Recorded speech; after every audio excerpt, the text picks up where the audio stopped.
California Heartland is made possible by the James G. Boswell Foundation, committed to sharing the stories and successes of California growers. Bank of America, Bank of Opportunity. Funding provided in part by the California Farm Bureau Federation, proud publishers of California Country magazine. More information is available at californiacountry.org. And by the Almond Board of California. California almonds, loved around the world, grown in California's heartland. And by Real California Milk. This seal ensures your favorite dairy brands are made exclusively with Real California Milk. More information at realcaliforniamilk.com. Coming up, there is no law defining who owns this fruit. it's a mission to turn fallen fruit into food. Meet the men scouring LA for free apples and avocados, all in an effort to stop waste. And We didn't have no hope out here, but I see we do have hope. welcome to Alamany Farms. A garden planted in a troubled San Francisco neighborhood is taking a bite out of crime. Plus, What's one of the best reasons to live in California?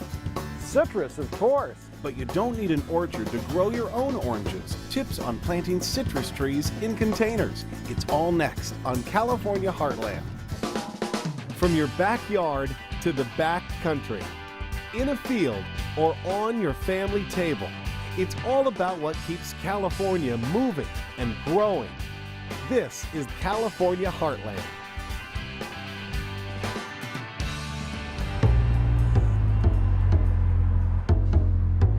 This is a part of Sunset Boulevard you don't typically see in the movies. Closer to downtown than Tinseltown, these urban sidewalks are probably the last place you'd look for beautiful produce. Well, think again and take notice. Hi, I'm Matthias. Hi, how did you find out about us? LA Times. Oh, cool. Yeah, actually, Wow, I was so online. interesting. I was looking for a car, and You were looking for a car and you found us. Yeah. Okay. At least that's what the guys from the project known as Fallen Fruit want you to do. They're helping change people's perceptions of available crops in the city. The thing that's really surprising to people that live in Los Angeles is how many fruit trees there are. Avocados, figs, loquats, and a lot of citrus. So in this neighborhood we're walking through, there's over 208 city blocks. And year-round, every week of the year, there's ripe fruit, ripe produce for free. Organic, delicious, perfect. Today, David Burns and Matthias Wigner are leading a public fruit tour in Los Angeles. Not only do they talk the talk, This whole vine over here is a passion fruit. they walk the walk, literally, to find the best fruit money can't buy. you brought us two different Yeah. kinds of exotic fruit that you find. These are loquats, which you see everywhere in LA growing. And these we see very rarely. They're called Filipino limes or Calamandan oranges. And like kumquats, you eat the whole thing. Wearing matching jumpsuits and helmets and using a shopping cart to carry the freshly picked harvest is all part of the duo's creative and artistic plan to call attention to urban fruit and community activism. Now you can see that this fruit is hanging over public space, right? There is no law defining who owns this fruit. There is a tree down at the alley, right down there, about a half a block away. And there's probably 40 or 50 oranges on it. All right. Anyway, you're welcome. I'm David. Hi, Eka. Good to meet you. I mean, what people don't realize is fruit is a symbol that crosses almost every cultural and social boundary. And it's where we all have common grounds. They're sweet and they're really good. It's this neighborhood connection that leads David and Matthias to encourage people to get out and hunt for fruit. They even provide their own hand-drawn maps to help make it easier. Where are we right now? We are at your house. So right down the street from you is a lemon tree, and it's completely public. Everything's in Really? public space. Yeah, nothing on the map is private. So on Sanborn? On Sanborn, there's That a lemon way? tree, a half a block that way. No way. Absolutely, you do not need. What would be really nice is if people change the way they consider walking down the street in LA. They change the way they think about meeting people they don't know, that it's okay to talk to people or ask questions. What we're really interested in is a way of living where you don't separate life in the city from life in the country, right? That it's all wrapped up in one, and you live with your food and near your food, and you have an intimate daily relationship with your food. And considering what to do with the fruit beyond eating it ripe off the vine led these men to rediscover a timeless tradition. All right, so we're making jam. Yeah, you do the sour oranges. I do the oranges? Yes. Great, because they have a lot of seeds.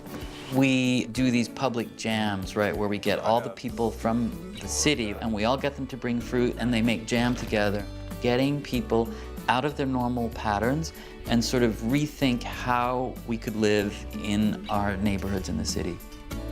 David and Matthias say their project is more than picking fruit and bringing a community closer together. It's about the importance of fruit trees in an urban space. And what I thought was interesting is you said a lot of people will actually look in their backyard and not even realize there's edible trees. And you have edible fruit trees right here in this space, on this hill. If you look up there, right, there's a huge avocado tree that's probably 50 years old, and it always leans over here. And the first few years that I lived here, I didn't pick it. And then I thought, this is crazy, they're falling. You know, the rats are eating the avocados. So better me than the rats. So that tree is actually one of the inspirations for fallen fruit. That inspiration is contagious, especially to Margie Schneebe, who brought an apricot tree back to life and built a garden in her front yard after going on a fallen fruit tour. We moved to this house a year ago and we rent the house. So, you know, it comes as is, but the front yard was filled with trash and everything was in a sad state. So after the fallen fruit tour, I was like, wow, this fruit is so cool. It's like a gift, you know, like I learned from these guys, like we have this natural gift on our property and it's everywhere. We should take care of that, you know? There's no doubt this is changing the way locals view and take care of city fruit trees in this urban LA neighborhood. So that's a lemon, This is not done for money of any kind. We do it because we love it. We do it because it's important to us. And we look at that as being kind of what the fruit tree does. The fruit tree doesn't ask anything of the city. It doesn't ask anything of the person who owns the property. It doesn't ask anything of the passerby. Actually, all that the fruit tree ever does is give back. The California pear, a garden snack and gourmet sensation. This teardrop treat is teaming California farmers with a sweet secret to success. Locals now produce 1/3 of our nation's pears. Did you know the pear tree rode into the West on covered wagons, headed for the great California gold rush? Well, today, California orchards are striking gold, picking more pears than anywhere in the country. Californians have a passion for pears, so pair them with your favorite wine or whip them into the perfect pear puree. Here's Laura McIntosh, bringing it home with a sweet California pear dessert. I want to introduce a chef for you, Darren McRonald. Hi, Darren. The West County Grill here in Sonoma County. He is going to share with us and actually slow us down a bit, if you will. We're doing small plates, and that, for me, makes cooking easy, don't you think? I think so. And this one is all about baking pears. Show us how to do it. It's really simple. Okay. So what we have here is we have some organic Bartlett pears, which are actually from California. Look at how ripe they are. They are very ripe, Okay. and that's probably pretty good for this dish in particular since we're going to bake them and we don't want to be using underripe pears. Okay, and I like to get them whenever possible with the stem, and if you can get them with a leaf or two on them, that's great presentation. Yeah, absolutely. So we're going to take the pears pretty simply. We want to cut just a little bit of the bottom off, just enough so that it'll stand up. Okay. Okay. And then through that side, using a core, paring knife, whatever you'd like, Right. take out the inside. Okay. So we're just going to do that to all of them. Okay. So then we're going to, after we have that done, we're going to take a little Tempranillo. Okay. And I would say for 6 pears, maybe a half a bottle will be plenty. And just make sure you get each pear Oh, so you're pouring right over the top. thoroughly wet because we're going to pour some sugar over it, and we want the sugar to stick to the pears. To the pears. So then we're going to add a little sugar. Okay. Like I said, just to get a nice glazing on the top, just sprinkle. See how it's sticking like that because of the wine? Yes. And that's exactly what you want. Okay. We have a couple spices and a little orange peel we're going to put in just for a little added flavor. See, I didn't know that. So today we're going to use cinnamon. Right. And we'll put like 2 sticks in. And we have some star anise, but you can use clove, nutmeg, I mean, whatever you like, really. Okay. And we'll get a little peel. So they're almost sitting in a brine bath. Mm-hmm. A wine bath. Oh, it smells delicious. So then in the oven we'll go. Okay. Now, again, we have one done for you. I really want you to see this. It's beautiful. This is what it will look like when it comes out of the oven. You can see the orange peel.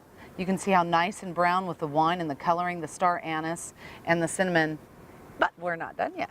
You should probably check them about 20 minutes. Once the sugar that we've poured over the top starts to caramelize a little bit, we can start basting at that point with the wine. We can take a little wine and pour it over. And in about 40-45 minutes, the oven should be at about 375, 400. Okay. And they should be done in about 40 minutes. Perfect. We have some mascarpone that we're going to make a little mascarpone sauce with for them. I love that. So Okay. we're just going to take a little Mascarpone, little cheese. Italian cream cheese. Okay. We're going to take a little bit. And then just a little heavy cream. Okay. Just to thin it out just enough so it's of a sort of a pourable consistency. All right. Well, then you can easily spoon this over, which is exactly what we're going to do. And you can take a spoon, or you can just take the whisk like I have, and just kind of do a little like that. That is beautiful. And again, look at small plates, easy to do. Darren McRonald, West County Grill in Sebastopol, which is in Sonoma County. It's the west side. It's West County. We like it. We love your recipes. Thanks for making our parties fun and easy, but more importantly, tasty too. Tasty. Okay, this one, can I? Mm-hmm. All right, I just got to do it. I can't help it. Oh, man.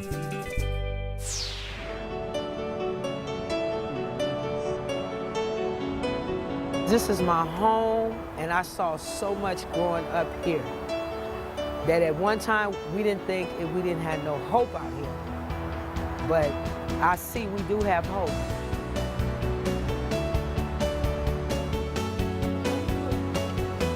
It's called Alemany Farm, a nearly 4-acre organic oasis complete with fruits, vegetables, and a pond. The people here simply call it the garden. My goals and my mission and my vision was to slow the crime down. It's one of the most dangerous crime-ridden neighborhoods in San Francisco. It's been a lot of shooting. I mean, a lot of shooting. When you wake up to gunshots, you don't know. They hit the floor to run. Juana has been living in this community for more than 15 years, but just outside the confines of this muted green housing project, there's hope. Amid the hustle and bustle of busy Interstate 280, just on the other side of this chain-link fence grows a safe haven. For some, a sanctuary.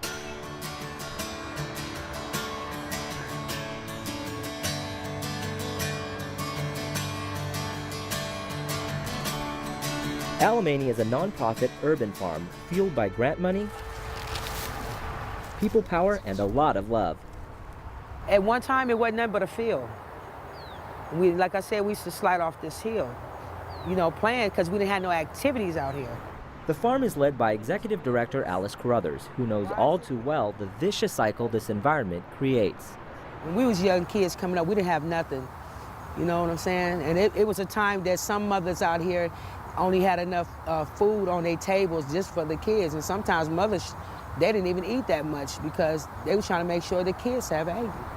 The farm got its roots in 1991. Since then, families have been able to get fresh, organic food on the table. Strawberries, they sweet, organic. They're all organic. Everything here is organic. It's really sweet, really. The farm also offers the neighborhood kids a safe place to play, work, and learn about the environment. Strawberry! In exchange, the kids get a healthy stipend, all the fresh organic food they can eat. How does that taste? Good. And of course, a lot of support. I see a lot of changes, and I see a lot of motivation in people. And I also see people that leave this community now and go out there and look for work, At one time, it was just, everybody was stuck here in this community. What have you been eating before all this organic food? Junk. A lot of junk. What kind of junk? Like chips and candy. I never used to eat salad. Now I eat salad ever since I've been working in the farm. I eat a lot of junk. I witnessed that growth chatting with Bianca Armstrong, a 17-year-old mother who lives and works here. I got a daughter, so I feel like since I'm learning new stuff up here, when my daughter grow, I could teach her some of the stuff that I'm learning. Like I'm changing, I'm growing, I'm experiencing new stuff. So hopefully I could pass it on to my daughter. So we see changes, just to better our community, so everybody can get along.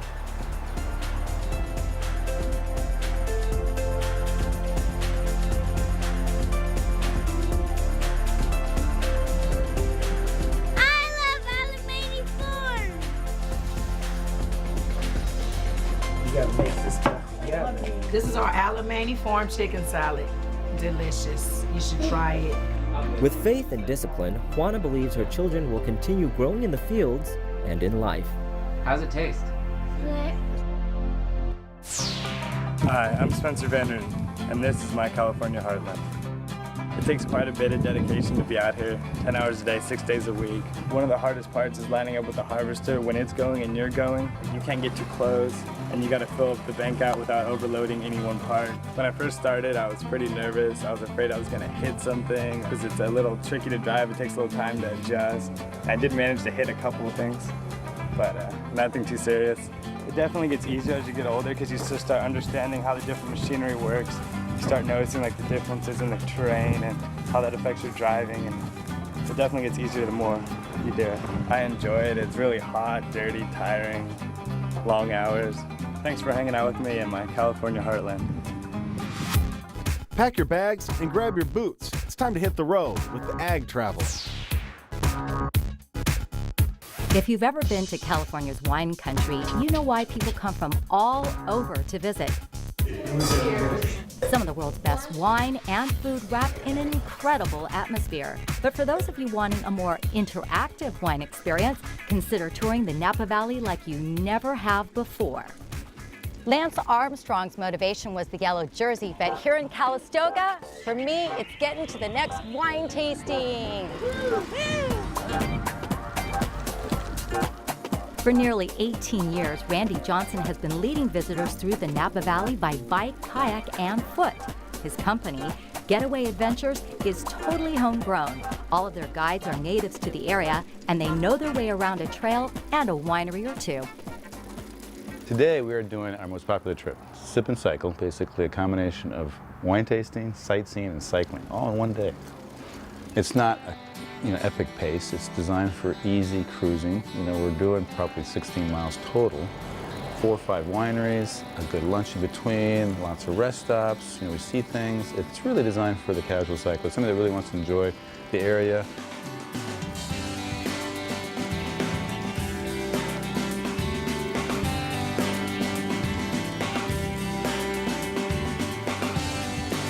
Sip and Cycle offers day tours from March 1st through November 30th when the weather is best. Red is my wine. Yeah, me too. And let me tell you, a fabulous picnic lunch after a few hours on the bike with the incredible Calistoga landscape as a backdrop makes this workout worth it. There we go. Whoa, we're ready to go wine tasting. Woo!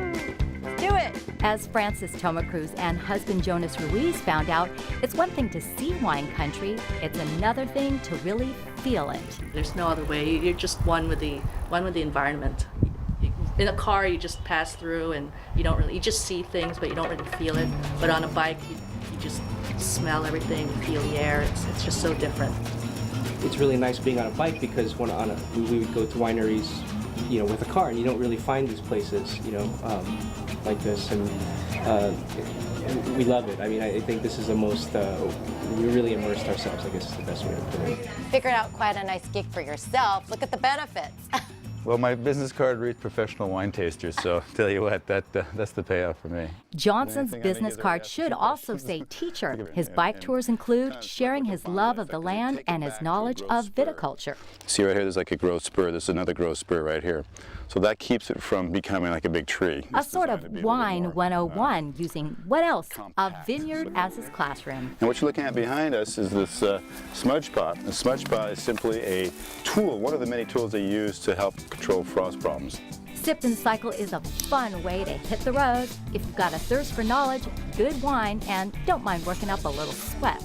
It's a little guilt-free kind of wine tasting because you get a little bit of a workout. You get a pretty good workout, actually. Okay, now will you like me where you're actually sipping while you're cycling? Not quite.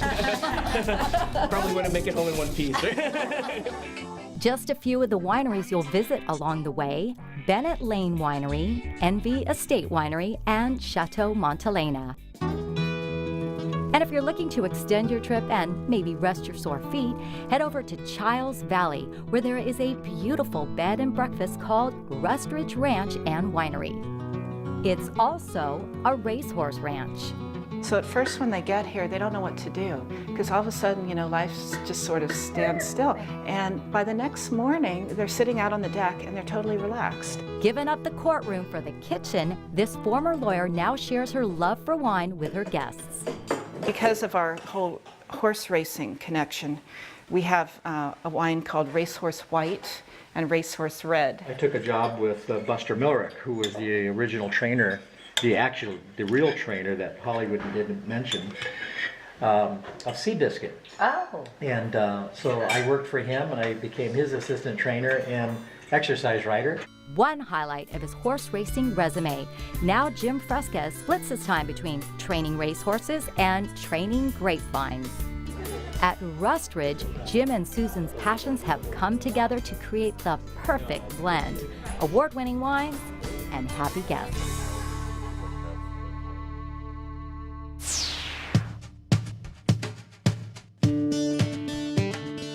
In California, we call this volatilizing your esters. Whoa, what a fancy name that is. But what we're talking about is simply swirling the wine, releasing the aromas and the esters, and our nose picks that up as smell. So we swirl the wine, we put our nose in it, close our eyes, and it looks like this. And I slowly move it away from you, and I try to capture what is it that I'm smelling. Is it the apples? Is it a pear? If it's a Sauvignon Blanc, maybe I'm getting a grassiness. But this is what I'm looking for when I'm smelling a wine here in California. Everyone's a farmer when it comes to their own backyard. Try these tips for doing it homegrown.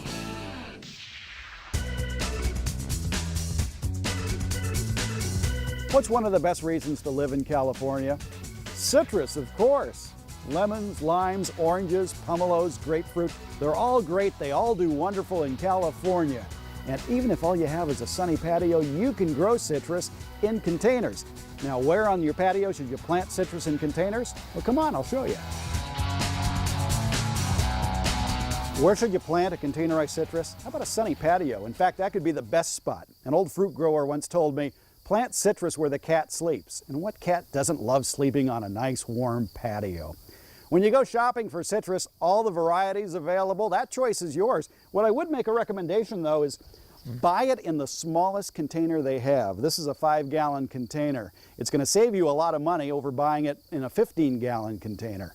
Now you want to buy some bigger containers, some fancier ones to put it in when you get home. Let's go look at some.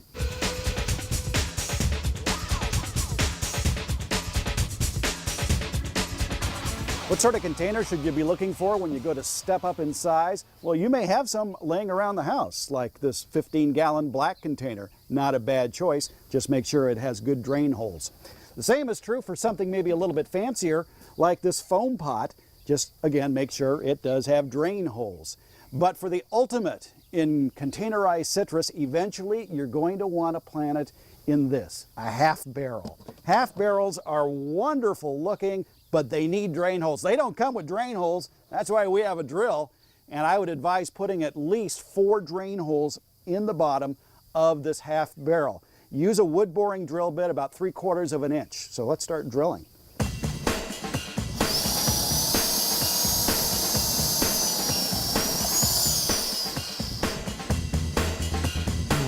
We've got 5 nice 3/4 inch drain holes in our oak barrel. I think it's time to plant our citrus. This citrus in a 5-gallon black plastic container can stay in this container for up to 2 years before it needs to be repotted into a slightly bigger container. But if you have a nice patio, do you really want to stare at a black plastic container? I didn't think so. So why not just take this tree, container and all, and place it inside the oak barrel, just like that, and surround it with mulch so you wouldn't even see a black plastic pot. And then at the end of 2 years, you can put it into a bigger pot and then put the mulch back in the half barrel and nobody will know the difference. So let's go get some mulch.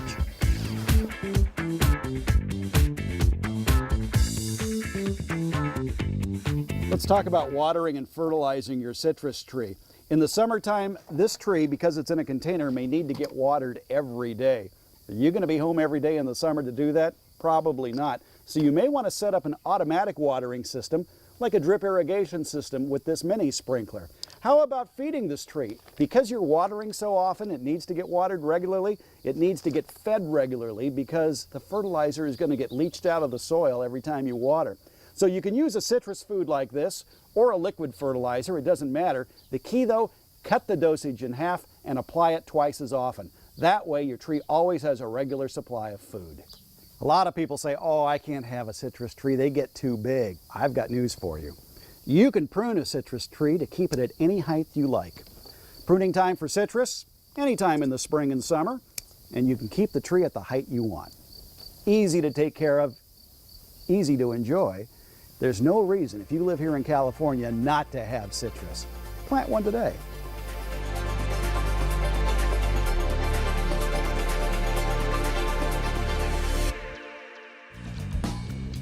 That's California Heartland. For more information on any of these stories, go to californiaheartland.org. I'm Chris Boros. We'll see you next time. We're going in that way to the... You have to project. To order a copy of this show, visit us online or call 1-888-814-3923. The cost is $14.95 plus shipping. California Heartland is made possible by the James G. Boswell Foundation, committed to sharing the stories and successes of California growers. Bank of America, Bank of Opportunity. Funding provided in part by the California Farm Bureau Federation, proud publishers of California Country magazine. More information is available at californiacountry.org. And by the Almond Board of California. California almonds, loved around the world, grown in California's heartland. And by Real California Milk. This seal ensures your favorite dairy brands are made exclusively with Real California Milk. More information at realcaliforniamilk.com.